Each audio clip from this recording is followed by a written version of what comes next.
And we're like, no way, not down here. But yeah, we got burned on that one. Yep. Because we were, I remember looking at the National Weather Service too, and they were going 1 to 2 for the longest time, and we jacked ours up, and then it started going up, and then I left in the morning, like say 9 a.m. because I come in early, and it was rain in Atlanta, and then as I was going north, it was a mix and then snow, and it was actually accumulating pretty quickly. I'm like, oh crap! If it's accumulating this fast, it's going to be, it's going to be a mess. It's going to be significant. But it was funny because, my kids and I were enjoying it. I like snow. And that's the best snow they've ever seen. We took them skiing in New England once, and it just didn't snow at all. It was horrible. That whole trip, because my husband's from New Hampshire, so we went up there. Didn't hardly get any snow at all. So that's the best snow they had. We were out making snowmen. We were out having snowball fights. We were enjoying it. And then my husband calls. He's like, I'm in a ditch. And then he's like, but somebody was helping him out, and we lost power for an hour, and that was it. Wow. But there was people on the west side who got the foot that were out for 3 days that are still I think there was people who were out for 4. And I'm like, good God, we were out for an hour, and it's like The Walking Dead. Like, we're going to have to start eating one another. We're jealous of it. If I see hands on the outside of the windows, it's like zombie land. It's because it's funny. Like, I have gas heat and a gas fireplace, but if the power goes out, the switch for the fireplace goes off.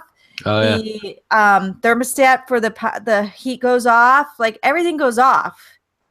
So we didn't have anything. But I'll tell you one thing. Remember this thing, the review. Yep. Yeah. This thing came in really handy. Oh, there you go. In fact, with the string, my son went and got it, and he hung it up with the floodlight, and we ate like that. This thing came in handy. Really? Because I have flashlights and candles, but this, we always know where it's plugged in. Right. Isn't that why you have 5 kids now? On the way. Well, I have multiples at the same time. That's the one we're giving away right now, too. Is it? Yeah, I've seen it on there. GPX lantern. Yeah. This thing was actually, the only thing is, I don't know, maybe I didn't have it set right, but the light didn't go on when the power went out. But my son went up and got it. I said, was the light on? He said, no, but he turned it on. And we hung it from the light in the kitchen where we ate. And that's how we ate. That's cool. Oh, good. Are we expecting Dina still? Or not Dina, Kim. Kim, yeah, I think she's... I will text her and see what the plan is here. Jeff, where are you?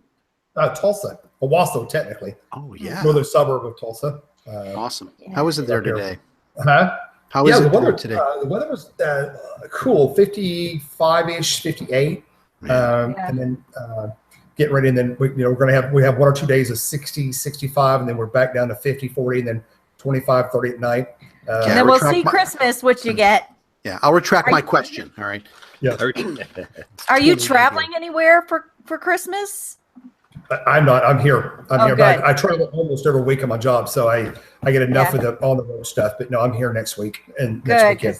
Because if it's a setup, now everybody's, especially our global forecast center. Like, we have a ton of meteorologists, but certain ones work and do certain things. Like, our global forecast center is the ones who actually print out. Like, they actually do the forecast. So we could say, hey, you may want to change that, but they're so good. It's very rare they screwed up that bad. Because nobody believed that it would be a foot of snow. But we were talking about that setup coming up for Christmas, and we're like, oh man, cold air, lots of Pacific moisture, not a good thing. I think there's going to be a big. This is a to me. Of course, nobody's saying it yet. The plains yet. The Weather Service is not saying it yet here, but it's a classic ice storm setup for Oklahoma and Texas. Got Arctic air, and the Arctic air in the plains is always farther south than all the models. I think it's going to be in the new Euro this morning. The new GFS this morning is about 200 miles farther south on next Friday morning, next Thursday and Friday morning, and it's got 3 waves coming out, and the second and third wave stronger than Prague now, or it looks stronger. And so we're gonna have a big overrunning event, and it's got huge. It's got some of the new stuff that is sold today. It's got inch to inch and a half of ice from Dallas down to Waco, ice storm, and then that all floods north as the big wave comes out on Christmas Day and Christmas the day after Christmas. It dumps huge amounts of ice and snow over Oklahoma, Kansas, Texas. Yeah, it's going to be a major mess. I think over the next 3 or 4 days. It's early for us to ever say anything this far out, you know. Oh yeah. But we're all talking about it. Dina, why don't you go flip your light back on, just because that wasn't what made the difference, and it My face looks is better still if you're not blurry. in a cave. All right, hang on. Else. All right, and Maz, can you move your camera a little bit so your head's closer to the top of the screen. Jeff, see if you can. You must have leaned back in your chair a little bit. I'm trying to get comfortable. Yeah, I was slouching. Sorry. Okay. Yes. Okay. Okay, I'm up. I'm ready. All right, we good to go? I sent Kim a message, and haven't heard back, so we'll see. You want to start without her? If she comes on, yeah, we'll start without her. I told her to just jump in when she gets on, if she does. Who knows? Okay. All right, so I'll start. We'll do a little opening. I'm going to cover a couple things. We'll introduce our co-hosts with our happy hour, and then Dina, I'll turn it over to you to introduce Jeff, and we'll do the interview, and then we will do a lightning round, and then take it into our first break from there. Okay. All right. Awesome. Let's rock and roll. Count me in, MJ. Here we go, everybody. And welcome all of our YouTube viewers, by the way. Yeah. All right. Here we go in 3, 2, 1. Welcome to the most entertaining weather podcast on your listening and viewing device. This is the Stormfront Freaks podcast. If it happens to be the first time you're listening, hey, thanks for joining us. Be sure to catch our previous episode with storm chaser Dan Robinson. You can also search our library of shows with guests like winter weather expert Tom Nizzle of the Weather Channel, or Storm Quest video game creator Reed Stowe of Rex Game. However, this is episode 42, and our guest is Emmy-winning storm chaser Jeff Petrowski. We'll also be discussing if the new winter hazard simplification alerts are really an improvement or not.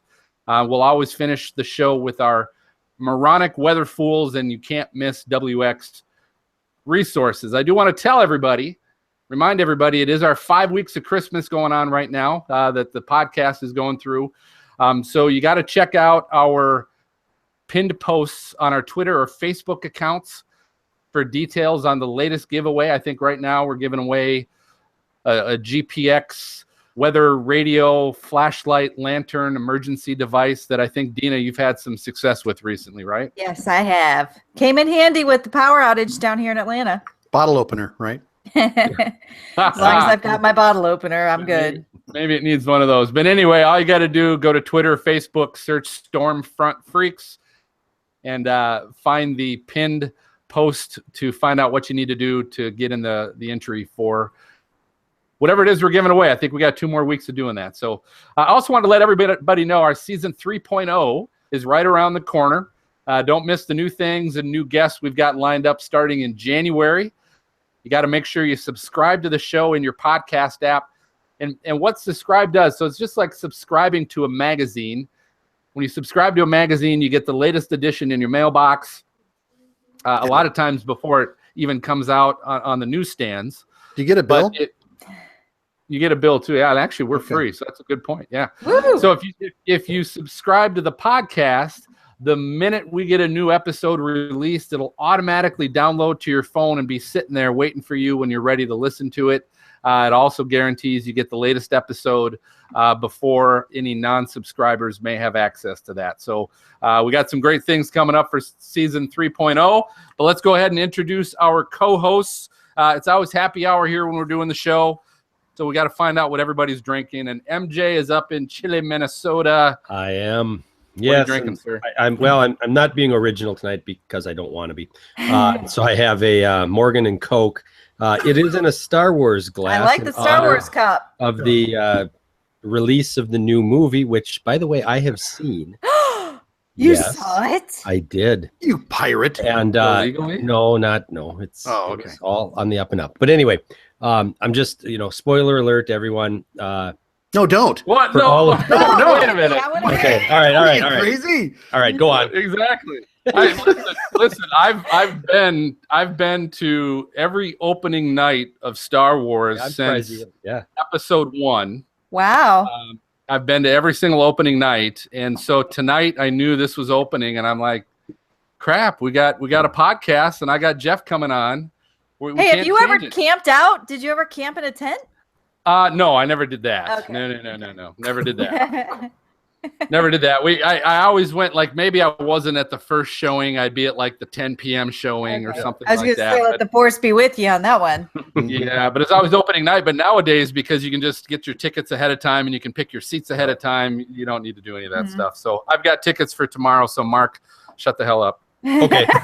No spoilers. No spoilers. All right. So Dina down in Atlanta in what was cold and chilly and snowy Atlanta. What are you Yes. drinking? Well, I actually have a tiny bit of snow left on my lawn. So I have a hot drink tonight. Of course, I did put it in my Wonder Woman mug. Of course. It's Absolutely. called the Snow Bunny. And I loved it because we were up near Lake Lanier for this thing for Christmas, and they had a drink called the Snow Bunny. And mainly it's a hot chocolate, but it's a hot chocolate with absolute vanilla in it. Mm. So it's kind of like, if you want to call it a hot toddy or something, like my whipped cream's kind of going away since I made it like 20 minutes ago, but it's so yummy and tasty and great on those cold, chilly winter nights. Is this your fourth one? Fifth. Fifth? I right. forgot. I've said I quit counting. Matt, yeah, exactly. Maz, all right. So we got Maz in Cincinnati. What are you drinking? Yeah. Okay. So I've been carbo loading all day, and I needed to come down a little bit. So I got the Ultra tonight, which Wow. is yeah, I know. Little Mick Ultra, and I've got tonight. I had to bring out. I actually, the fall, and I've mentioned this before. Fall is my favorite time of year for beer and craft beer, and so we've actually stocked the fridge a little bit, and so I'm going back to a Christian Moorline, which is a Cincinnati brewery. Their Oktoberfest, they call it Das Uber. Ooh. Das Is that Uber. the beer that comes to your door? It It's in the back delivers of McDonald's too. of everyone. All right, so let's get to the fun and the excitement that we're all here for tonight. Dina, go ahead and introduce our guest. All right, tonight we welcome Emmy-winning storm chaser Jeff Petrowski. He's become a storm chasing legend, documenting and filming well over, get this, 900 tornadoes. Giddy up. No kidding. 24 hurricanes, ice storms, wildfires, and every other kind of extreme weather. Jeff's company, Storm Productions, holds the world's largest private collection of historic weather events and survivor stories. Back in 1994, he received an Emmy for Day of Tornadoes for his coverage of the Gainesville, Texas F2 tornado. Now, this one is more recent. If you were one of the 600,000 viewers watching Jeff's heart-pounding periscope of Hurricane Harvey footage, you were in the record-setting scope of replays, and get this, of 1.6 million replays. Oh, wow. Yeah. Ain't too shabby, I buddy. know. Do you have a T-shirt that says "I have a death wish" or something? Or I have a shirt though that says "I survived." Blue Shed Strong. Hurricane Harvey, but I mean, it made the records for Jeff, sure. with all these, it's probably hard to ask this question, but what's the one that really sticks in your mind the most? Hurricane or tornadoes? Any of them. I mean, that's why it's hard. They all stick in your mind. Was there ever one that stuck in your head because you felt like you're in the most danger, or was just so unbelievably spectacular? Well, I mean, gosh, to be honest with you, there's probably, I got top 20 or top 100 countdown. Tornado-wise, Joplin, absolutely. The F5 ripping through the city, on a Sunday afternoon, Sunday evening. The amount of the sheer damage and scope of injuries and fatalities of that event, which, watching that at ground zero, literally watching the city get leveled in front of me, that was heart-wrenching, gut-wrenching. And then going and pulling people out of the rubble was horrible. God, all the Oklahoma City, the big monster tornadoes, the F3 and 99, F5 and 99, the more first, second, third tornadoes, the El Reno monster, really monster tornado. gosh, the list just goes on. You got Laverne, you had the Dodge City event, a couple years back that was incredible. Allison, and then you think about the early days, April 26, 91, you had the, you had the Andover tornado, you had the Billings Red Rock tornado. I filmed those early on. Chased all the way back to Tulsa and filmed the Westport tornado. I then filmed the Skytook tornado, Collinsville, just north of my house here. So those are all just epic outbreaks. They're just unbelievable. But there's so many. A lot of times it's not just the town that gets hit, it's the people it affects for a long period of time. But I've seen a lot of, unfortunately, I've been around a lot of big monster outbreaks, and it's hard to put it in perspective because all of them are so unique and different. They're all spectacular. I mean, in their own right. I mean, they're all very So individual. Jeff, is there one where you remember like, I shouldn't be here? Mm-hmm. Yeah, there's been a couple of those situations. The two that come to mind, there's a lot of people know about this, so this will be something new tonight I haven't revealed before. After the April, we had the Moore tornado, and after that, you had the multiple tornadoes go across the west side of the Oklahoma City Metro. And one of the things is that after we had the Oklahoma City tornadoes, is that going over to the west side and filming the Piedmont tornado, and then going out in the country, which then turned into the Mulehole, big, huge wedge tornado. I had satellite tornadoes around it after dark, around 10 o'clock at night. I found myself on a country road, and I stopped to help a farmer that was taking refuge. His mobile home had blown away, and he was literally hanging on to a telephone pole. While I'm talking to this individual, here comes like another tornado starts about a couple hundred yards south of us. We're watching it, and he's hanging on a tree. He's got his dog in one hand. He's got his briefcase and his mobile home in the other. And the next thing I know is I can hear that swirling sound. I was like, uh-oh, we're in big trouble because my truck's now stuck in the mud on this farm road south of Mulehole. And here comes this tornado, and I can see the moon shining on the tornado, and it's coming at us. We're in trouble. And it passes about 50 yards west of us, and we make it. But you can hear the roar, you can hear stuff flying through the air, because remember, the first tornado's already been through there and there's debris everywhere. So now the second one's coming by and picking up all that loose debris, and it's flying everywhere. So it's like, oh my gosh, this is ready to go. And so luckily that one passes, and then watching that go by us, I mean, at the end of the day, I was pretty much fried. So that was one event. The other one, a lot of people have heard those stories up in Oregon, Nebraska. Me and Brian Sturtz chasing a significant, it was kind of a low risk day, but it was a triple point up near southeast Grand Island. And I just had my truck worked on the previous week and had a U-joint changed in it, where they changed all the U-joints in it. And of course, keep, cameras or the trucks and the cars you drive in good shape. You have to, you're on the road with them, and can't afford to have to break down. And we're going down this road, country road. We're doing about 40 miles an hour. And we see the storm out to our west, about 20 miles, not far away. Severe thunderstorm warning effect. And all of a sudden I hear this big clang bang come from underneath the van. And me and Brian looked at each other, and I give it gas, and it's like slowly down. And I hear this horrible ruckus from the car. And I said, uh-oh, Brian, we had a problem. And the van stops and comes to rest on the side of the road, and we get out and look, and the U-joint had backed out of the transmission because the guy forgot to put one of the clips in the U-joint. So the U-joint exploded and came out of the transmission. So now part of the transmission is on the ground. I'm broken on the side of the road. Oh man! And now it's getting near dark, and the storm that was a supercell in the trip point's now moving southeast. It's now producing a quarter-mile wide tornado, and it's 1 mile away and closing in on us. So interesting thing was at that particular second, as Kathy had just called me, my wife called me. She goes, "Hey, how's it going?" Not going too good right now. Sorry. I said, "It's not going well at all." I said, "What I'm about to tell you is that the truck just broke down. If we don't make it, this is where we're at."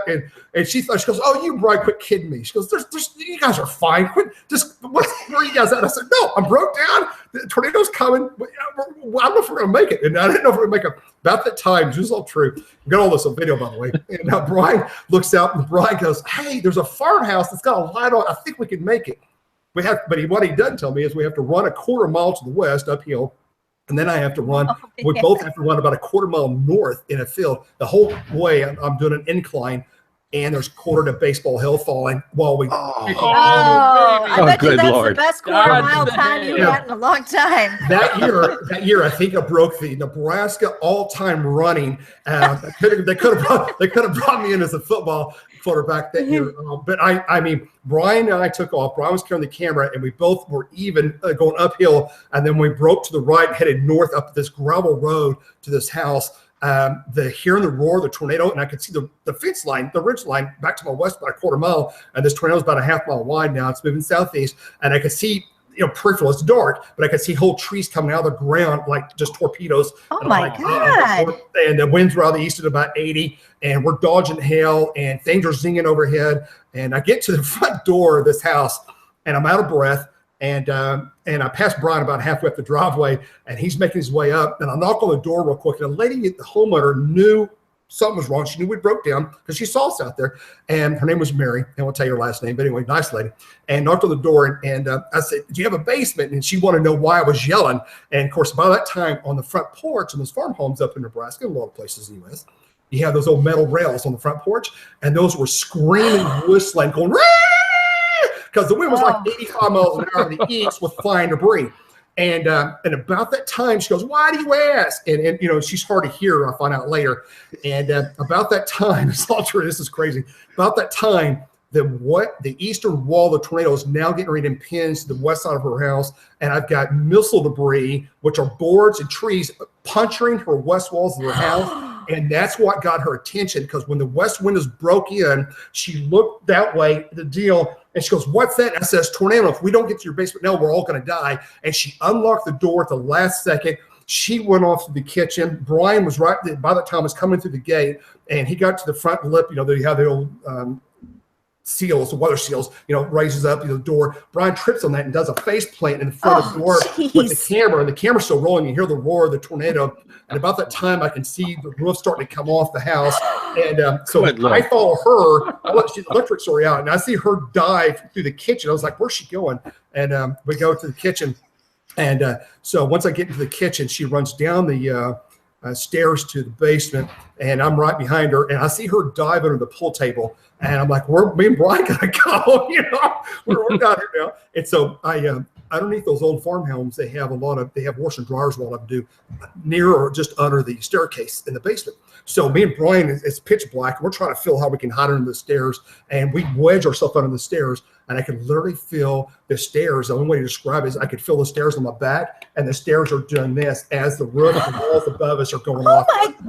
And they're going off. And the air sucking out of the basement, the dust is falling in on us and all that kind of stuff. So that lasted about 40. This moment brought to you by Depends. Yes, it was. That's right. It was scary. And so after we went through all that, what was amazing on this next scene was just totally incredible. And remember, one of the things I did after I hung up with Kathy is I called 911 and told me broke down. I trailers on the ground, tell the weather service, this is where we're located, and this is about where I'm located. And they said, "Okay, call us after it passes." That's what the 911 dispatcher told me. And it's true story, is what they said. And so when we get done and we're going up the stairs to see what's left of the house, the door's still there. As we open the door, the homeowner says, "Get out of my way, I want to see." And the roof was gone, the east wall was gone. And she had a big farm. There's a big family farm there. And the tornado was going through the cornfield. And I could look up and I could see the crescent moon. The tornado was still going through the field. That we had cows hurt. And then they took the grain silos, the grain, the tractors, combine tractors, they're gone. And I hear propane leaking. I could smell diesel. So the only thing that was standing, one of the things that was standing on the house was the north wall of the house. And it had the old rotary phone on the north wall of the house because all the lines were buried out there. So I pick up the phone. There's a dial tone. Oh, my gosh. I was like, "Oh, my gosh." I look at it. I said, "Dial tone." And I dialed 911. It's a rotary phone. And the same dispatcher picks up the phone. It goes, There is only one. 911. And I go, he goes, "What's your emergency?" I said, "Hey." And I turned around and looked at this lady. I said, "What's your name?" She says, "Mary." And I won't tell you her last name. She goes, "I'm Mary so-and-so." And they go, "Oh, we know where you're at." He goes, "I've got help coming on the way." Now, this next scene is I'm on top of this crest of this meadow in the middle of Nebraska cornfield, and it's pitch black. I mean, there's nothing. Power's out, electric's out. And you remember the scene with Smoking the Bandits where you got the police waiting out in the country out in the woods for you, the lights on? Well, when I hung up, I literally saw lights, fire trucks. I saw the cavalry coming from every county around was coming in. And I mean, as far as you can see, there's lights coming. And about 15 minutes, the first fire truck gets there. The fire chief goes up. He goes, "Hey, are you the storm chaser?" I said, "Yeah." He goes, "Well, I've got good news for you and bad news." He goes, "Your truck didn't survive." He goes, it's got impaled by the grain elevator. And it did. It was totally impaled. And he goes, "Good news is we're all here to help you." And he goes, "By the way, the local Chevy dealer is bringing you a Suburban, and we're going to get you loaded up so you can get to the hotel tonight." And Wow. he goes, Nice. Wow. The people of Nebraska was just fantastic. The locals there were fantastic. Mercy Management was fantastic. The local Chevrolet dealership was fantastic. But later that night, we get to the hotel about 1 a.m. Me and Brian, this is funny. This is real funny. Don't normally go into this much detail. Do I have time to get popcorn? This is awesome. Oh, this is a picture. And then I'm taking a shower. This is true story. And I find corn in my hair. I got corn. I got pieces of corn in my hair. And I'm like, oh, the bathtub's got corn in the bathtub. In the shower. And during the tornado. It's just, I mean, this is crazy stuff. But that's just one encounter I've had. That was a close one. That was a real close one. That was pretty close. On behalf of all Nebraskans, though, I'd like to say you're welcome and welcome to be one of us. So yes, yeah, Nebraska folks are wonderful. I've had great times in corn in my hair too. So yes. It's good though to hear the best in people. You know, absolutely. You know what I mean? When things like that happen, you always see the best out of people. Oh, sure.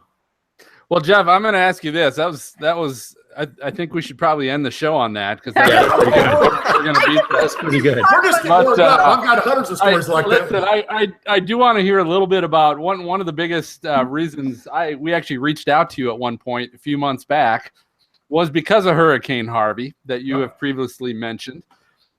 So that obviously caught a lot of footage and a lot of viewers and I guess tell us a little bit. How did you end up where you ended up? How did you pick that target spot and find the local? I think you were in a car wash or something like that. Yeah. And then I heard something about you were talking to your wife and something went out. Yeah. So yeah, tell us a little bit of that Hurricane Harvey story. Watching Hurricane Harvey, the models of the National Hurricane Center, Weather Service, and the models, quite frankly, between the Euro and the GFS and the Hurricane Wharf, the models have gotten better every year. They're good. And of course, the models, watching this wave coming off Africa, going into Southern Caribbean, and it's like, 4 or 5 days out, it's like, hey, it's starting to look like it might be a hurricane. And then, hey, it might be a major hurricane. And the models are kind of hinting that. So as we start getting with that 72-hour window, and the models are really bullseyeing, between Corpus, Houston area is going to have some kind of landfall, and just kind of focusing on that. About 2 days before, I had a business meeting a couple days before that hurricane in Texas. Left Dallas, went to Corpus, got there late at night, almost midnight. And then the next morning, you just kind of refine. Once you get in the zone, the area, then you kind of look at it. Is this thing going to wobble back to the west? Hurricane Center had a really good job at going just barely east of Corpus a couple days out. And at that point, it was like getting down to the once you're on the ground there, is you have to talk to the local emergency management, talk to the police, talk to the people that live there. What hurricanes you've been through before, what areas is going to flood, what roads are going to flood, look at the storm surge area, look at the buoy data. And at that point, kind of start looking for places to film from. Is there any parking garages? Is there, am I going to be above the flood?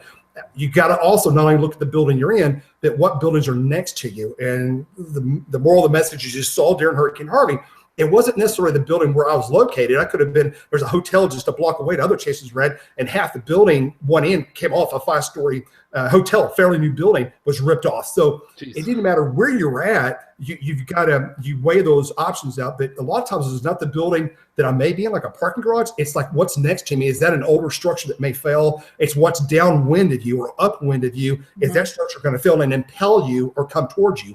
And that's what it's a scouting mission. So when you get on the ground, you've got a lot of due diligence to make, mobile homes. And there's a lot of mobile homes and fifth wheels down there because there's a lot of seasonal people that go to the coast in the summer months and winter months. So that's how you kind of scope those areas out. And the only that I could find that made sense to me was the car wash was north-south oriented, and they had kind of a number of the walls, because I knew the winds were going to be east to east-northeast at 100 to 140 as the wall approaches, and I wanted to put as many walls between me and the flying debris, so that's why I got it kind of on the west side of the car wash, so I had as many walls between me and whatever was going to be coming in from the east. That's exactly what happened. And unfortunately, we had a a tornado. There were small tornadoes inside the eye wall, no doubt about it. You see it both on the Doppler out of Corpus, and you could tell it by visually. People saw it too, but you could actually had small tornadoes in the eye walls. It was those little wobbles inside, and we had a vortex hit the building next to us. It was like a CVS type little drugstore, and that's what exploded and came from the car wash. And that's when all the debris was coming raining down on us when we got hit. Just about that time, I was right across the street from the cell tower. I had a Verizon phone, had fairly good connection. But when I got in the vehicle, it broke whatever signal I had, and the signal went dead right after that. And of course, when that happened, a lot of people thought I got crushed or got killed inside the car wash, but I didn't. I'm still here. So luckily, I survived that. But we take all the precautions as necessary out there. And but Harvey definitely got scary. It was loud, and that last 3 or 4 miles of the eye wall was absolutely super wicked. It was about as wicked as it can be. Wow. Yep. Your wife's got to have a lot of faith in you, because you're putting yourself in harm's way a lot. Well, but you do things in a safe manner. It may not look safe on the viewing when people see Periscope or stuff. And I don't like nightfall landing hurricanes. I can tell you officially, I hate landfall landing hurricanes at night. It's scary. You can't see things. If there's debris in the road, you can't see what you're driving over. Telephone poles, lines down. It's just very risky with landfalling hurricanes at nighttime, and they're scary too. Let's be honest. I mean, they're very scary. Hey Jeff, do you drink coffee? Excuse me. Do you drink coffee? Not yet. You just get to talk about weather, and I'm ready to go. I'm like, you go, Jeff, man. You go. I always wonder, when you're in a hurricane like that, you said you saw the tornadoes, because I always wonder, I've never been in one like that. So you wondered, can you actually see the tornado when all those whipping winds as it is? The only time, no, I didn't see a tornado that night during Harvey, is that watching the radar and watching the pressure drops, and also you can literally hear it. And the way to describe a hurricane, you can see this in the daytime in the video. You could definitely see it with Nate and Irma, is that as you watch the winds, if you get every time a band comes in, you may have winds 120, let's say 100 to 120 overhead at 2,000, 3,000, 4,000 feet above your head. And as that band comes in and then heavy rain forces those high winds to the ground, you literally, if it's daylight, you can watch 2 miles, 3, 4 miles down the road, not far. If you're in the heavy rain, you can literally watch the surge of wind coming. You can literally, sometimes you can hear the wave of damage coming at you. You literally, if you're in a metropolitan area and you have damage, you have roofs or wind is breaking 2 miles from you, you'll hear this clanging, banging sound, and it will get louder and louder as that wave of damaging winds come at you, and you can see it coming. So you prepare yourself, because you can see trees falling, you can see roofs a block or 2 blocks away coming off. So you know that surge is going to hit you. You need to, get behind the building. You need a duck or whatever, but you can hear it. You can see them in daytime. You can see these surges of wind and damage occur. Absolutely positive. I've seen it many, many times. Yep. Wow. Daytime. Yep. And other times you get the little small spin ups. The tornadoes and hurricanes are hard. It's more the outer bands, not literally the eye wall, but you get more the small tornadoes around the outer bands. I've only seen that a couple of times with some of the hurricanes. Yeah. Okay. If Spielberg calls you to do a movie, I hope you get to play yourself in the movie. I'm just saying. Yeah, that's right. You'll think at some point that happened. So Jeff, tell me a little bit about how, for severe storms, how do you go about picking your target area? Yeah. Well, what resources are you using? I use everything at my disposal. And you look, let's look at the big 30,000 foot picture. The GOES R16 rapid scan satellite, massive breakthrough in technology. I'm a big technology guy, and I love that type of technology. The SPC page, cell surface test page. Where's the moisture flux for the day? Where's the cap? Where's the instability? Where's the wave located at? I look at that hourly. A lot of times on the bigger days, look at the HRR model. Looking at the 3-kilometer wharf, looking at the high-res models as we get closer to the event, and looking at where the most likely area of the biggest storm of the day. It's not necessarily the biggest tornado. A lot of times you may want to go to, I don't want to be in the heavy rain. I don't want to be north of the wind front. Maybe I want to be where it's a little bit more capped, and I want to see something a little bit more photogenic. So I want to get back where I know the cap's going to hold on a little bit longer. It may not tornadoes early and may not see as many, but it may be more photogenic. So as the day unfolds, it's very fluid and dynamic like the weather. You got to be nimble. You got to be flexible. And just because you may have a target of Wichita and 2 o'clock things look better in Oklahoma City, you might kind of start fudging back toward Oklahoma City. So you got to be a little bit nimble in that regard. Wow, that's an interesting topic you just brought up. Like where you think it'll be capped a little longer. Yep. Yeah, I get it. Okay. What about your vehicle? What about your vehicle setup, Jeff? What does that look like? Today it's an electric car.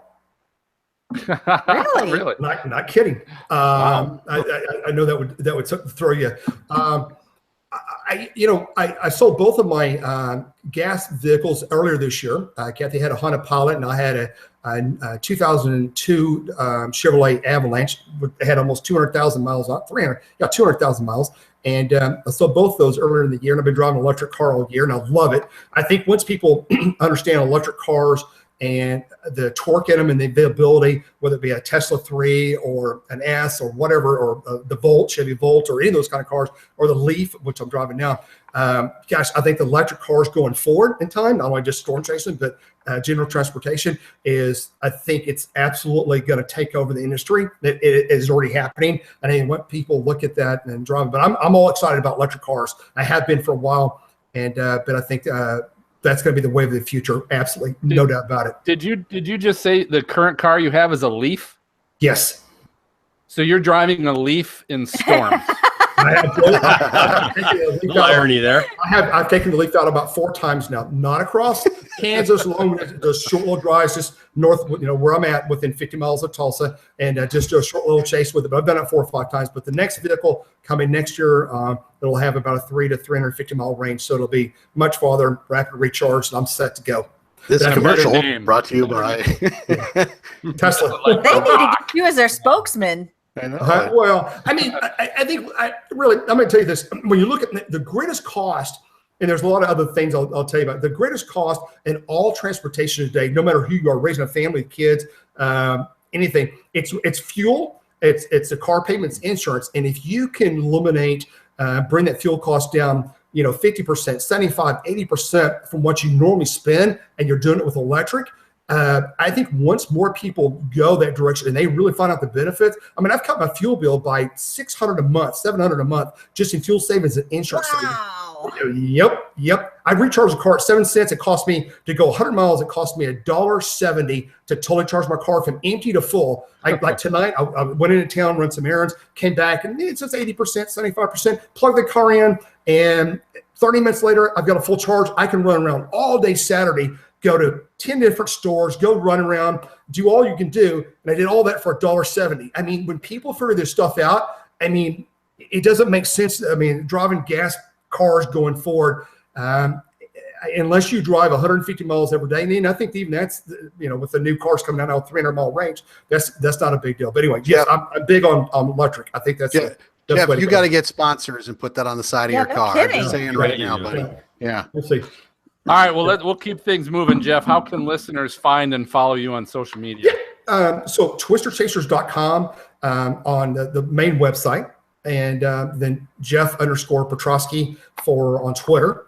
And then we got Periscope follower. We have a lot of Periscope followers. And I have to thank all the Periscope followers that watched us during Hurricane Harvey, because there were lots of them out there. And then the Blue Shed became very popular overnight. The Blue Shed that was filming in front of the car wash became very, very famous, as we all know. All right, well, let's do this. Time for our lightning round. This boy. is our game show of shocking questions for our guest. Oh, man. We invite everybody to play along, all our listeners and viewers to play along. But here's what we're going to do tonight. We're going to play a little $100,000 pyramid. And Jeff, my understanding is in your former career, you were involved in engraving tombstones. Is that correct? Yes. When I was a kid, okay. 14, 15 years old. That is correct. Wow. All right, so here's what we're going to do. If you're familiar with the game, the $100,000 pyramid, Okay.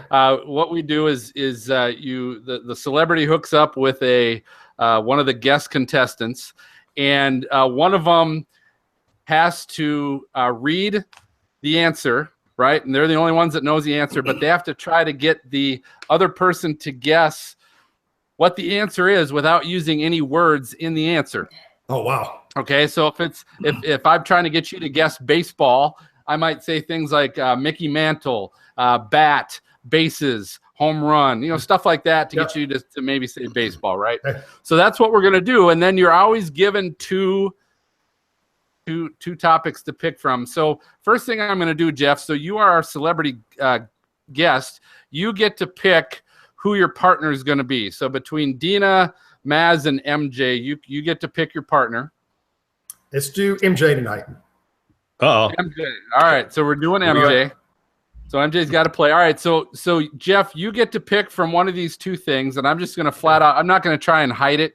I'm going to just flat out say what the two options are. One is people and things from the movie Tombstone. The other option, oh boy. The other option is famous people that died in 2017. Famous people died in 2017. All right, so famous people that died in 2017. So MJ, I'm going to go ahead and type the famous people into the he might see that. Yeah, no, turn that chat off there. So Jeff, if you have the chat box open, turn the chat off so you don't see the answers. It doesn't pop up. All right, it's off. Okay.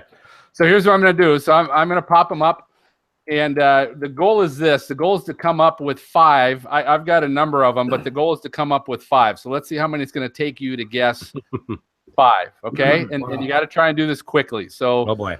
First one is up, and okay. So you ready, MJ? Okay. Go. Minneapolis. Prince. Good guess. No. He was 2016. Ed Asner. Ed Asner.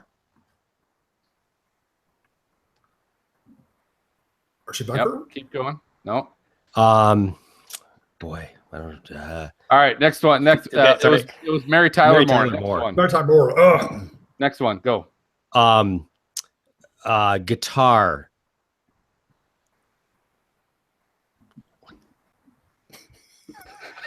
That could be a lot of people. You'd be great at this. I'm in trouble on that one. Just keep saying Prince. Yeah, so am I. Johnny Be Good. That's a good one. Took me a minute to think of that. St. Louis. You guys are getting hot. Yeah. Lifeline. Yeah, other people can help too. Yeah, other people can help. Oh, How much wood can a wood?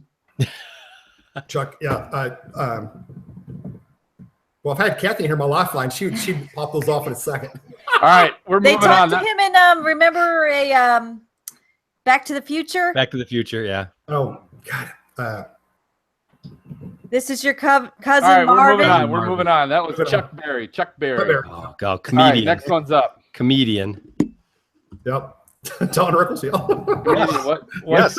Yeah, You're he right. got it. You got it. Did you get it? Got Okay, it. Don Yes, he did. Rickles. Okay. Wow, I wasn't ready for that. Okay, here we go. Next one.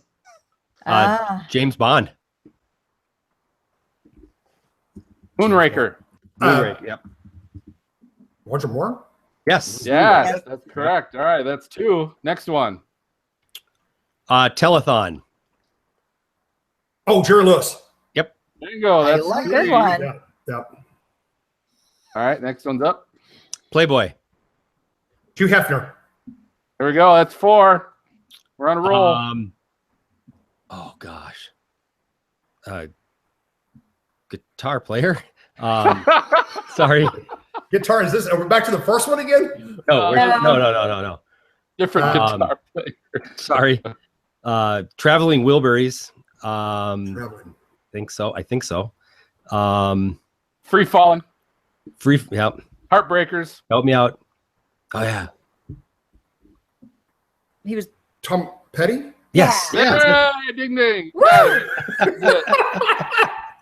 Well done. All right, that was 5. Hey, here was the next one. You were gonna get. Everybody was gonna get this one. I'll do this last one. Oh yeah. Do this. I thought you said you were gonna do it. No, go ahead. Do it. I think the whole panel should do it. okay. Twister. Oh, Bill Paxton. I got a picture with him. Yeah. Bill Paxton. We had Bill Paxton. I still had Glenn Campbell, Adam West, Batman, Jay Giles. Yep. And do you guys know who Aaron Moran is? Yeah. Happy Days. Joni. Joni Chachi. Joni and Chachi. Very good. All right. Well done, Jeff. You got 5. You got 5 out of the 7. So Yeah, Not too bad. Great job. that's very good. despite me. All right, so Thanks. thanks for playing. Despite me. All right, so Despite we're my efforts, gonna yeah. take a short break. Our podcast listeners get to hear the latest edition of the Titans U Minute with Chris Sander talking about planning for the 2018 storm season. So stay right here. We'll be back with Jeff and the co-host to discuss the new NWS winter hazard simplification alerts. That's a mouthful. All right. Good Yes, it job, is. Jeff. Well done on that. That was crazy. In spite of me. I Yeah. thought That's you said what I just said. spite What me. was the first? What was the first 2 that I missed? Mary Tyler Moore Oh yeah, And Chuck Berry. Chuck Berry. yeah, Chip Berry. Yep, How much wood can a wood? Yep. yep. Yeah, right. Chuck. That was This is good. your cousin Marvin Berry. Remember So that- yeah, so I the- think they're supposed to be You know, it one sounds word easy. things, but It sounds easy, but there's so many people have died in 2017. It's a little bit tougher than you think. You know, Right. you have to think about Mhm. all those different deals. Yeah, I didn't Tough say ones. these were going to be easy. I didn't say they're going to be No, easy. they're So the not. other one was people and things from the movie Tombstone, Gosh, and that one could have been tough too. But I had Val Kilmer, Wyatt Earp, oh, Arizona. good Lord. my God. Red Sash, the I'm OK glad you picked Corral. the one you did, Jeff. Yeah. And listen, Bill Paxton tell was you. in that one too. So Yeah, I had am I. Bill Glad Paxton you picked the listen one both. you did. U.S. Marshal, I'm Your Huckleberry, Charlton Heston, Saloon, Six Shooter, and Cowboy. Those were the. Whoa. So I take it none of you guys are fans of the movie Tombstone, huh? I don't think No. I've ever seen it. I don't think I've Oh seen my the whole I thing. don't remember a lot of it. Oh my goodness. That is a great movie. That is a great movie. All right. Hey Jeff, can you do this? Can you do a little sound bite for us? Yeah, test 1, 2, 3, 4. If you can just say this is Emmy-winning storm chaser Jeff Petrowski, and you're listening to the Stormfront Freaks podcast. And if you could say it like you're drunk, this is Jeff. This is Jeff Petrowski, Emmy Award-winning storm chaser, listening to the Storm Freaks Front podcast. That was close. Close. Did I get Thank the- you. what is Thank it? you. Storm Front? Storm Freaks Storm Front? Front. It's the Stormfront Freaks podcast. So Storm this is Front Jeff, Freaks podcast. and Okay, you're this is- listening to. I'm good. You're listening to Jeff Petrowski, Emmy Wait, Award. whoa, stop. But we got to have a little break there before you get started. I won't be able to edit it out. All right. You're listening to Jeff Petrowski, Emmy Award winning, and you're listening to the Front Freaks podcast. He's Did that on purpose. We're gonna Dude, make that's such a pretty great close. blooper reel out of all you guys. We've got to do that. We should do a blooper reel for the end of the year. Yes. You and Timmer and Cantori and every single one of you. It's classic. England, Gary Storm England. Front Freaks podcast. How about that? Yeah. That's it. All right. This is- Try it again. All right, here we go. You're listening to Emmy Award winning Jeff Petrowski on the Storm Front Freaks podcast. Nice. Woo! Very good. All right, there we go. That's a lot of S to It is. Freaks Yeah, and hey. fronts and It is. We're who going. come up with that name, by the way? We're going for entertainment Not value me. on that. Who came up with that name? It's Phil. Somebody did. Somebody did. I don't know. who. When Brady's not here, we Some throw Brady freak. under the bus constantly. Yeah, Brady did. Brady's idea. All right. So when we come back from break, so I'm going to go ahead and introduce this winter weather, simplification. So I'll kind of introduce what they did. We started doing this October 2nd. Hopefully you guys read up a little bit on it and know what it's all about. But my goal is obviously we can talk about it, but talk about, because they're trying to simplify things, but also in trying to simplify things, are we missing out on what the message is? So that's just what we can talk about. Okay, sound good? Yep. All right. Sure. So we'll just go ahead and we'll bring it back. Everybody ready? Ready right. to go. 3, 2. All right, welcome back. On October 2nd of this year of 2017, the National Weather Service implemented changes to its winter weather messaging, and their goal was to simplify the watch, warning, and advisory system. So here's what they did. I'll break it down. They reduced the number of hazard types from 10 down to 6. And so what they did is, first off, they consolidated the lake effect snow advisory and freezing rain advisory into just a winter weather advisory, okay, which they already had. So they took 3 and they put it into 1. And how they identify an advisory is they call it's a significant inconvenience, okay? So that's what an advisory is. Then they consolidated the lake effect snow watch and the blizzard watch into their winter storm watch, which they already had. So again, they took 3 alerts, put it down into 1, and the National Weather Service says a watch identifies a significant hazard is possible within the next 48 hours. They kept blizzard warning and ice storm warning, so they kept the warnings. Those remain in effect, and they identify a warning as hazardous, occurring, or imminent. Okay, so hazardous weather occurring or is imminent. They also kept into effect the lake effect snow warning, but only select National Weather Service offices actually will use that. In Texas. Yeah. And the other thing they understand is this has nothing to do with their wind chill or frost and freeze advisories, which is another 5 different alerts. So it has nothing to do with those 2. So the 10 to 6 doesn't take those into effect. So the question is this helpful? Yeah, we had a lot more different alerts earlier, but they were a little bit more specific, whether it was freezing rain, whether it was blizzard, whether it was lake effect snow. They were a little bit more specific. Now we just have the winter weather advisory, the winter storm watch, and then they pretty much kept all the different warnings. What do you guys think? Can I chime in on one of those? Absolutely. I really liked the freezing rain advisory just for the fact that even though it's an advisory, it really can mess up traffic. So that was something when you saw that color pop, it was easy to jump on that when you're doing the weather. And the one that I'm kind of disappointed in is they should have kept the blizzard watch. The blizzard watch to me is the biggest one because that, like, you don't know it's really a blizzard watch unless you click on the advisory and you read it. Because now, like, say you're in a local area and you're only reading, say, Tulsa, then it's not a big deal. But for somebody like me who's trying to look at the whole country, I'm queuing off certain things. You know, there may be there might be a ton of winter weather watches, but I wanted to know which one the blizzard was. When I used to see the blizzard watch, we would jump on it immediately. You know, luckily there's still a blizzard warning and an ice storm warning, but those to me I kind of miss. But I do like the other ones compacted, like lake effect advisory. Like, go ahead and put all that together. But the blizzard and the freezing rain, I kind of miss. That's because you don't live there, though. Yeah, maybe. Having lived in forecast in West Michigan, I like. You like them? You do? I did. Okay. And only because have you ever been in lake effect snow? Yeah, I mean, I grew up in near Cleveland. Okay, all right. So you know what I'm talking about. Where it could be sunny, and you are driving into a blizzard, literally, and then the next mile it's sunny, and so to say if you just tell me, oh, it's a winter storm watch, to me, okay, it sounds like snow, but I think it kind of dumbs it down, in my opinion. It does. I like it more specific. Yeah.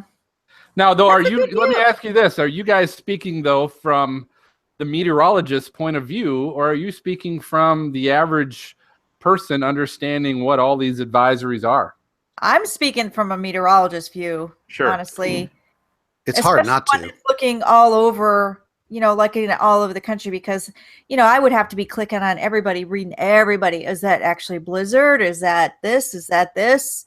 Well, that is one of the downfalls is if you look into their alert details, it does specify what, where, when. It's obviously more specific there. Yeah, but you have to be able to, you're not going to notice it right on the NWS page with the colors. You won't do that. And the average end user is not going to know that either by looking at winter weather advisory. I'm not going to know just looking at that alert to know what that means for me. Mm-hmm. I desperately will now need someone to interpret that for me. Yeah. if I'm the average Joe, right? Well, that's what I'm saying. Like if you live in a certain area and you're only looking at a certain area, if you click on it, you're going to read it. You're going to see pretty much everything that's going on in that area. You're not going to be jumping around the whole country looking at it, looking for the biggest potential places. You're just looking where you live. But it's definitely interesting to hear everybody's viewpoint. I think it's probably, go ahead. I was going to say, I think it's better if you are job security as a meteorologist, because I think they're going to need you more to be able to interpret, because most people, right. I mean, I'm 53, so I grew up, you hear blizzard watch and warning, there's no bread at the store anymore. I think there's two things. I believe that, the National Weather Service, number one, the beef is they've got way too many different types of advisories, watches, warnings. One of the jokes is they put together a periodic chart, of all the various watches, warnings, and advisories that they have all year long, not just in the winter. And so I understand they're trying to cut things back, and I can see a benefit to doing that. However, I really see that there's going to be an issue when the average person doesn't necessarily understand winter weather watch. What does that mean for me? And I'll tell you what, the other issue we're not even touching on there is the difference between advisory, watch, and warning. And that goes all year long with all various weather. Yeah. Is identifying what do those three things mean? Yeah, it's definitely confusing. And that's where you do need a meteorologist to explain it. But yeah, I mean, I don't think people, as much as we try to tell them, I don't think they understand the differences. Jeff, what are your thoughts on that? Coming to me? Yeah. Well, I come from a whole different perspective, maybe. At times, I think there's too many colors out there, too many watches and warnings. And the other problem that we have all over the United States, because I deal with television every day in my full-time job, and that is, you can't get stations in a local market to use the same colors across all the stations. So you may have in Oklahoma, for example, you may have one station that goes with a yellow for a tornado warning, while the station next door does red, and kind of matches weather service. And you may have another station go orange. So we wonder why the public's already confused. Nobody can agree on the same color palette across the entire United States. And every market does their own thing. So it's very confusing to the general public. And I can tell you from social media aspect, having a clear, precise message across all platforms, whether it be from the Weather Service, whether it be from the local television meteorologist and the local weather office, for everybody to have the same message is very important for social, because I can tell you the junkie public is confused. I mean, if you're on a flight, I fly almost every week, and as you guys travel as well, and you have somebody next to you and they go, oh, I heard there's Arctic air coming down next week for Christmas. What's going to happen? In this market for next week, I'm hearing people say, we may have snow, we may not have snow, it may not get cold. One thing I can tell you for sure it's going to happen late next week. It's going to get real cold. It's winter time, and we got some southwest flow. We're going to have some winter precip coming out. So I think if you have a consistent message across the platforms, people are going to understand better. I agree with you. At times, there's too many colors. And let's be honest with you, most people don't understand the color scheme. I think yellow, red, green, the impacts. I like the impact statements. I know here in Oklahoma, the Oklahoma City Weather Service, Norman and Tulsa do a very good job of like days of big events, whether it be snow or severe weather breaks. They get very specific with the forecast, and they put very colorized maps together and say, these are the impacts at this time. If it's a snow or ice event, it's going to start in these counties at this time. Here's what's going to happen by 5. Here's what's going to happen by 9. And they're very specific. And I think it keeps the public informed, and emergency managers in schools and businesses. What time do I need to let my workers off work because the roads are going to be icy, like you guys experienced in Atlanta the other day. So I think a consistent message across all platforms is really critical. That's a good point, because think about it. Like, you've got yellow for, like, say, a tornado watch, or you've got yellow for watches or warnings, and then you've got yellow for like fog advisories. Yeah. So it does get confusing, because you kind of run out of colors, or they're so close. You don't want them so close that you can't tell them apart either. Do you think part of it might be that they've started with the winter weather, and I know they've consolidated some things with the flood watches and warnings and advisories as well. But do you think part of it is because it's so hard to forecast winter weather that instead of calling it a specific watch, it's just easier to call it a winter weather watch, and then in the details talk about here's what we're seeing instead of trying to identify it more than 24 hours out?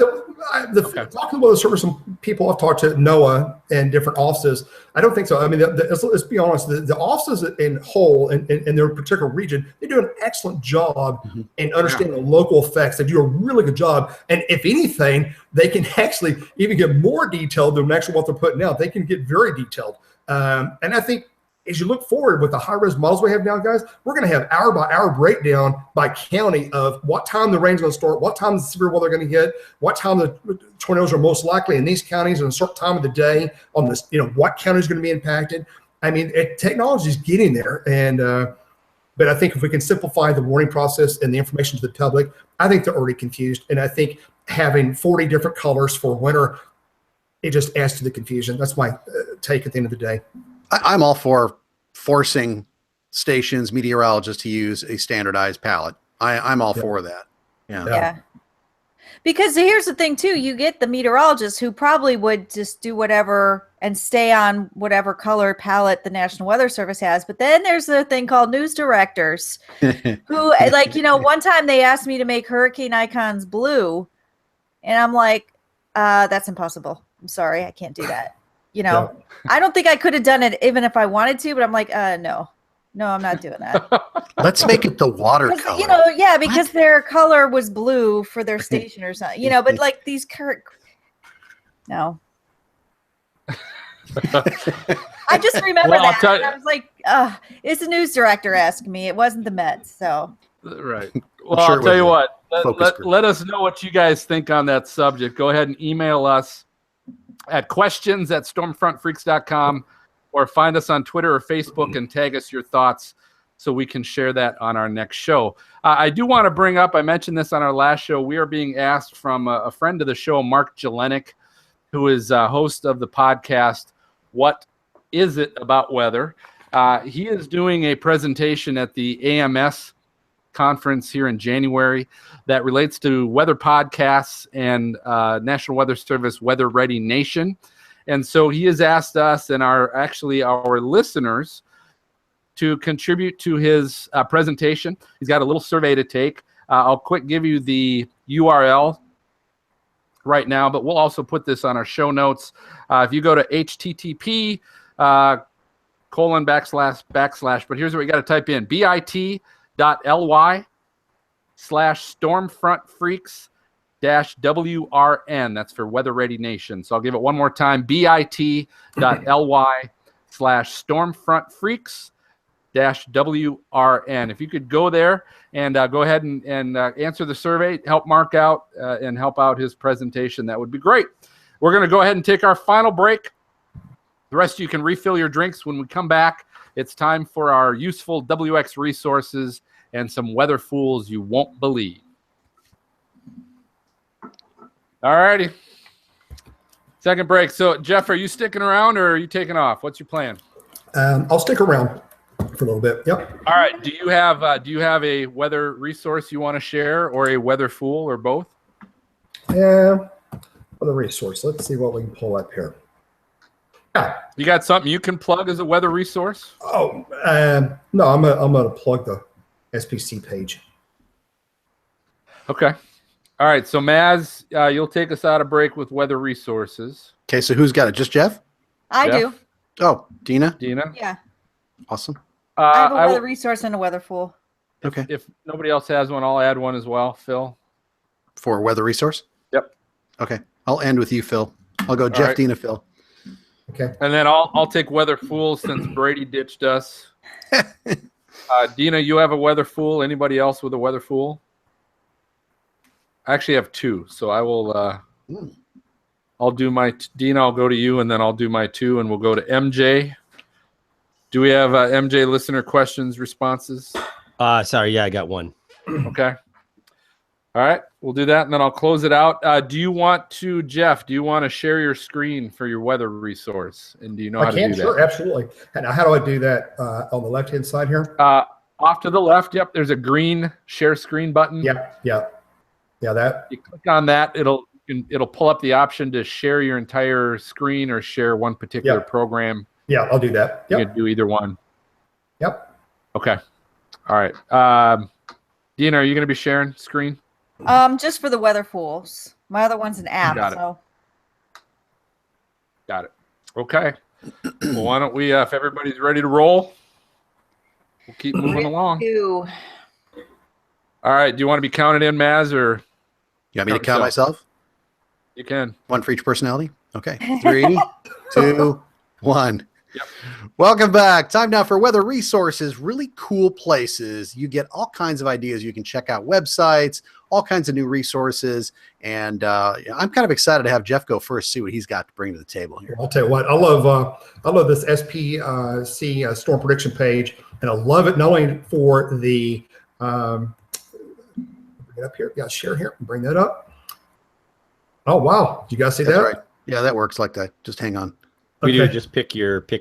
Now you got to pick the tab. There you go. Got it. Which one? I had it before. You had it up. No, we just pick the tab. Pick the tab up there. There you it go. goes. You got it. Good. Okay, so sorry about that. So anyway, the storm prediction page, I not only use this in the spring for severe weather, but it has a wonderful thing to know we're going into winter finally. It looks like we're going to have old man winter cold air is going to come in. I love the precip type wet bulb, surface wet bulb. I'm going to hammer on this one hard. Surface wet bulb, this is going to be the story.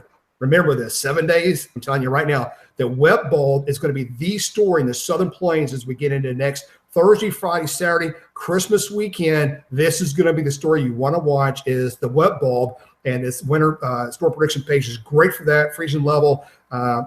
So do this, Jeff. Explain what's wet bulb. Help. Wet bulb. So what we do is we take the, if you take the right now, if you take the surface, if you cool the column, if it was raining up here below where it's 32 degrees, and you cool that column and it evaporates, you basically will get to the point where the temperature will go down, try to go down the dew point will rise. And if it's get down below 32 line, like next week when the cold air comes in, we're going to have very cold, dry air, and the dew point's going to drop dramatically behind the Arctic front as it drops in the Southern Plains next week. So the temperature may be 30, 35, let's say in Dallas here next Friday, but if your dew point's 20, your wet bulb may end up being like 28, 29, 27 as the precip breaks out north of the front, and as the temperature cools down to the wet bulb, that's going to be a critical part of watching how this unfolds next weekend is where's the wet bulb temperature. And that's going to be critical as we get into the next week and next weekend. I'll tell you right now, it's a wet bulb event for next week, and that's what I'm forecasting right now for this potential some kind of icy mix, ice storm, whatever we have as we get into next weekend and as the Arctic air invades the South. Well, Merry Christmas. I know. Yes, Merry Christmas. we're talking about, man, if the GFS verifies, that's going to be amazing that far out. Yeah. Well, the Euro, this morning's Euro is starting to lean toward the GFS as far as the Arctic air is farther south now. It's got it down in central Texas with frozen precip next weekend as far south as central Texas. Then the big wave, upper low, develops off to Mexico and starts kicking out waves. And then that overrunning situation starts setting up as we get in after Christmas as well. So I think we've got a big mess coming. It's too early to tell where, but I think we've got a lot of trouble ahead. Yeah. When's the last time you guys ice skated? Like really? It's been a couple of years, but when we do ice skate here, it's pretty big. Cool. You're going to need it. Yes. All right, awesome. So, and we'll get to your link there in just a second again. Dina, you got something for us too? I do. And you know what? I've been on the show a while, and everybody kind of knows I work for the digital side of the Weather Channel. I've never really plugged our own app, but I think I'm going to this time. So it's the Weather Channel app. And mainly what I wanted to plug is that what's great is you can get everything for free. You can get, the app kind of follows you if you turn on your location services to know your temperature, your hourlies. But what's great is that we're doing a lot of videos now, and we just moved into a new state-of-the-art studio. We have more than one studio, but if you open your app and you see like right underneath, you'll see a video. You can kind of click on that and you can watch my show, which is called The Lift, and that's usually in the morning from 6 to 11 a.m. Your local time. And mainly what's nice about it is it's the America's first mobile morning show. So you can watch, we'll do all the big weather stories, and you'll get some other, some sciencey stuff in there too. But what's nice is we don't really put anything over a minute, and you could pick and choose. So you could sit there and play it while you eat breakfast, watch the whole thing, or you can just pick and choose what you want. Like if you only care about the winter weather, just watch the winter weather. If you want to watch the wildfires in the Southwest, and just watch that. And we try to keep it short and sweet, so you can kind of get what you want. But like I said, I haven't, where does it pull the data from? So if I pull up let's say my location, Mason, Ohio, and it's giving me the forecast, current temperature, all that stuff, where is that data coming from? How close is it to my actual? It's all, a lot of that data, we get all of our data. You could be on a like gridded data, and it'll interpolate between the points. But what happens is like we get all our data. Now it's getting combined now. Like we get all our data through WSI that we bring in, but we also get data from Weather Underground, because we're all a big one company. And now we've got Watson, which is part of IBM. And the way the models are, you could put like a latitude and longitude in some of these things, and it will interpolate between observation points. So it's pretty amazing how good it is. But even when you go to the app, you can kind of go to the top and you'll get like what's viral, latest news, science, travel. And then you'll see like The Lift, which is what I work on every morning. And, so if you want to know about the lake effect snow, you watch it. You spend a minute of your time. It's great. You don't have to wait. What's nice about it is like, if you watch TV, you don't know what they're going to do next. You may have to wait through a bunch of stories that are at a different part of the country you don't want to waste your time on. You just watch what you want. It's pick and choose. It's a la carte, or you can watch the whole thing. Cool. So it's not the Weather Underground app? No, it's not the Weather Ground. It's the Weather Channel app. For crying out loud. All right. It's always been we're the Weather Channel app. Come on. Been looking at the wrong one for years now, I guess. Okay. Have you? Well, the Weather Underground is now part of the Weather Company, which is all owned by IBM. So the Weather Mafia. See the blue, the Weather Channel right there. There you go. So this is the first time I've ever pushed our own app, but I'm very proud of it. Wait, didn't I just hear Disney bought somebody else today? Fox. 20th Century Fox. 20th Century Fox. Oh, 20th Century Fox. Okay, gotcha. All right, cool. All right, awesome. So it's actually Weather Channel app. It's the Weather Channel app. And the Lift button on there. Yeah, but when you pull up the app, how it comes up with your current data, and it'll give you an hourly. You'll see like a video link underneath it. The only time you won't see it is if there's like severe weather, rain in your area, and then you got to kind of slide it up a little bit. Well, we'll be here all night if you try to explain that. I know. All right, we'll move on. Moving on out of memory anyway. Okay, Phil, you're chomping at the bit. Go for it. All right, I am. So I'm actually going to bring up a WX resource that I've actually used before, but it's been a long time. But with the winter weather that we currently have and have had and is approaching, I'm going to talk about the MPing app, which you actually now is a part of Radar Scope. If you happen to have a Radar Scope, you can actually use MPing on there as well. But MPing is a free app you can get either on Google or at the Apple Store for your iPhone.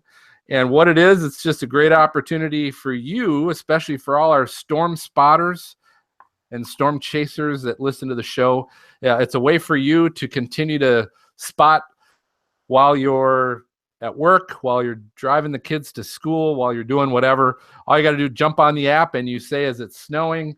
Is it hailing? Is it raining? Is it grappling?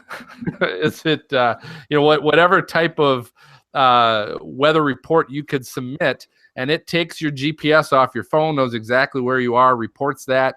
It's a study done through NOAA and Oklahoma University are kind of doing this study, but it's just a great way for them to gather data and for everybody out there to contribute to that and add data. And winter weather is a very hard thing to forecast. And so if they can get more and more data to know that at this particular time exactly where you were, maybe the radars showed something, but if you're reporting what's actually hitting the ground, that's going to help them a great deal. So that's M-Ping, P-I-N-G. So the letter M-P-I-N-G. Look for that on your app store. And our attorneys wanted to clarify, if you are driving your kids to school, they ask you not to actually text what the weather is. So you're not texting. I'll just share that. Okay. All righty. A couple buttons. So, okay. So if you want to catch what those links are and more information, you can check it out on episode 41. 42? 2. We're on 2 now. Oh, 42. Must have missed one. All right. It is Episode 42. Show notes. All right. Weather Fool time. Very good. All right. Weather Fools. Our Weather Fools is always our look at people or companies or vehicles or something doing stupid things in a weather situation that just make you go, what the hell were they thinking? That's usually what it has to do with. So, Dina, let's start off with you. Who is your Weather Fool this episode? All right. So let me share my screen. All right. So this guy, it says down at the river floater. And this guy, I don't know, maybe the water wasn't as high and they were out like on a sand dune or something, but you're playing it. Let me turn it down a little bit. But this guy goes right in the water. I don't know what he's thinking, but the water is up to his headlights. Now he's spinning his wheels. He can't go anywhere. I don't know if he was like, hey, hold my beer and look at this. This is going to be fun. He's got tape on his passenger side window, so that's a sign. He's down the river. Like, this is the stuff you're like, oh, what? Yeah, now the hood's under the water. You guys got to watch this. But what were you thinking? Looks like his driver airbag inflated? I can't tell. He's got his windshield wipers on.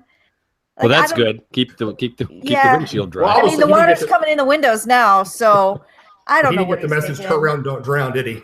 He did not get that message. He did not get that message. It looked like they were out on this little like plateau. Maybe it flash flooded there, but like, why did you want to gun it? Was it, Well, he might be in one of those areas where you have high tide and low tide, and then he probably went out there when it was low tide and got across it, and then the tide came up and it cut him off, and that's what it looks like. Because the other guy, there he is. Now he's getting out. There was another truck that was over there that he was like, no, I'm not going. But now he's standing. Yeah, he's getting on the roof. Wait, this is in Kansas. There's no high tide. Crap. He's Who knows? crap. But yeah. Anyway. Very good. Very good. Well, that's definitely a weather fool. I would chalk that up as a weather fool. I've got Dina. I've got 2 weather fools to share with you. All right. One of them is actually, I'm not going to show you anything on this, but one of our friends of the show, Dakota Smith, who is a co-host on the Weather Junkies weather podcast, he recently put out a blog, and it was titled "The Top 55 Weather Accounts You Definitely Should Not Follow." Okay. So it's got clickbait written all over it, right? Okay. So it was a real clever. So Dakota's not my weather fool because it was a very clever way of sarcastically really identifying good weather Twitter accounts to follow, right? And he would sarcastically say why they're horrible or bad or whatever. But my weather fools, you should have seen, it was total clickbait because you should have seen all the people, and I encourage you to do this. Go to the Weather Junkies Twitter account and look this up and look at all the replies. And how many stupid people are like, well, how bad do I have to be on your list? And how come I'm not on your list? And what do I need to do to be on your list? It's weather Twitter at its best because they didn't make this list, right? There's some list that Dakota made, and they're just like, well, why did I get on your list? And it was kind of but Jeff, I hope you weren't one of them that was. I'm not on the list. I'll see the list. But I'm not on the list. Okay. Anyway, so it was hilarious just to see all the people complaining about what do I got to do to be on your list? You know, and it's See, like, that's God, typical. you're a weather People fool. just want to complain sometimes. God, weather fools. There are too not many gonna of them. That was everybody. crazy. All right. So that was one of them, are the weather fools that didn't make that list. The other one I'm going to share with you guys was a tweet that was actually kind of entertaining, only because it had to do with the winter weather that you guys, Dina, got down there in Georgia. And it was a tweet by the Sirens Project. And it said, getting more sketchy in Ackworth, Georgia. Roads are becoming impassable. Now, if you look at the picture, there's a picture of a tall, some kind of tall pine tree that is kind of fallen over part of the road. It's not actually over the road. I mean, it's over the road, but you could drive under it. Yeah. What I find humorous is it's saying roads are becoming impassable. And if you look at the road, yeah, it's snow covered. There's snow on there, but there's absolutely no car that I'm aware of, including Jeff's Leaf, that couldn't make it through. Right. That couldn't make it through that snow. It's not that. It's just funny to see how Georgia people would say, "Oh, these roads are becoming impassable," and it's like, you know, there's some snow on your roads. You're still gonna make it through there fine. Just maybe go a little slower. I think the problem too is, like, you know, it scares everybody, and we don't really have snow plows. Right. So, you know, like my husband's got a sporty car, so he slid all over the place. I have, you know, an SUV. I'm fine. And I've got to remember in my mind, because I come from a lake effect area, that to me, I'm like, I'm fine. No biggie. You know, I kind of blow things off more than I probably should down here, because it freaks everybody out and then they don't want to drive on it. And to me, it's like, yeah, no big deal. Right. Get a half a foot, then I might stop and think about it. But all right. So if you want to check out those weather fools, we'll have those links posted on our episode 42 show notes, which you can find if you go to stormfrontfreaks.com and pull up the episode number 42. Or a lot of times now, guys, if you're listening to our episode on your phone, you can actually just a couple clicks on your phone will pull up the show notes right there as you're listening to our episode. So that should help you out. All right, MJ, we got any listener questions? Not questions, Comments. but we have a comment from somebody. All right. Hopefully. No, it's a good one. Yeah. good. So at LVSNE on Twitter, was the winner of one of our 5 weeks of Christmas giveaways, which, reminder, follow us on Twitter and Facebook for the next chance to win. But they were a winner of the GPX weather radio and flashlight, and they responded, "Thanks so much. Love this podcast." So we great. appreciate Thanks that. for listening. You Is that bet. 'cause we paid them with gifts? Is that what they said? Paid them with gifts, and they said We thank have you. to. Hey, this thing Yeah, was we pretty have good. to I now. have to say, it's pretty good. Yeah, we have to pay with gifts now, Maz. You sound surprised. I don't know why. Yeah, you're right. I don't know. Anyway, that about does it for this episode of Stormfront Freaks podcast. We want to thank you guys for listening and watching. Please take the time to leave us a great review on your podcast app so that others like yourself can find us. We want to give a special thanks and shout out to Jeff Petrowski for joining us tonight. Jeff, Thanks, Jeff. Thank you, guys. And our next episode in 2 weeks, recording live on December 28th, will be our final 2017 show. And we're going out with a bang, as our guest will be star of Tornado Hunters, which the first season is on Netflix. You can actually watch on Netflix. And that is Canadian storm chaser Greg Johnson will be our guest. So be sure to click subscribe on your podcast app to be notified when it's available. And go to our YouTube channel. You just got to search Stormfront Freaks if you actually want to watch it live. It's Johnson, eh? It's another Johnson. Yeah, it's another Johnson. So for MJ and for Maz and Dina and Jeff, I'm going to go ahead and signal the all clear. We'll catch all of you next time. Good night, everyone. Thanks. Yep. Bye-bye. All right, Jeff, thank you so much, man. Thanks, You were Jeff. Boy, outstanding. we could listen. I could listen to your stories all I day. know it. I got a lot of them. Phil, Jeff, let's get you booked again for another one. Yeah. That was because you got a lot more there. I There's some know more you do. stories. Right. I could do a Sad 5 thing minute is- podcast easy. And our live viewers were eating it up, so I'm sure our listeners are going to love it too. Give me ample notice to pop a whole bunch of popcorn for everybody, because I'm telling you, I was like, yeah. You should definitely be a consultant on some like movies. Yeah, it's, there's a lot of opportunities out there. That's for sure. So Jeff, Jeff? you've got like 900 tornadoes under your belt and Yep. and 20 some hurricanes, and all of that time we heard about 2 of them. So we definitely need you back on at some point. There's a lot of stories, guys. There's a lot of stories. Jeff, when did you start? Chasing. Yeah. Or just, I mean, I got hooked on weather when I was 14, 15 years old, 1974. So I was born in '60. So I've been around for a few years. So 74, there was a huge outbreak, right? And June 8th, 74. June 8th, 74. Xenia. Xenia, yeah. So Terrible Tuesday. One of our viewers asked if you had started covering things yet by then, and asked about that, and I didn't. You had such great stories going. I didn't throw in that, but they might be listening still. Yeah. How old do they think he is? Well, that's just it. I don't. Yeah.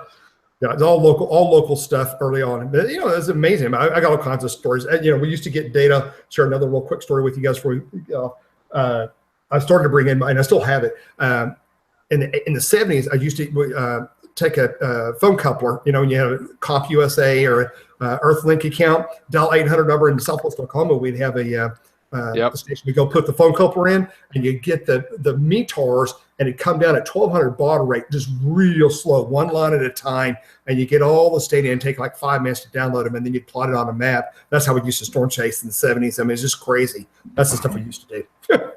Wow. Hey, Jeff, if you ever need funding, I recommend you take somebody with you and have them pay you 10 grand. I bet they would. Well, you do tours, actually, right? We do take people chasing. We do take people chasing, and we all do tours. And we started doing that this last year. And technically, kind of unofficially, we've taken people storm chasing for years in groups and media and people overseas. But we do 2 or 3 people every year. But this coming year, we'll probably even do more. We've got a lot of requests. How'd the tour thing work for you? It's challenging because it was a tough year, but yeah, we had a pretty decent year. But you got to be selective. If people can come out 7 to 10 days, can't guarantee them anything. But generally, you have to remember most people come from overseas, and if they can see just a big supercell, big barber pole supercell with baseball hill, they're tickled. If you get a tornado, it's like icing on the cake.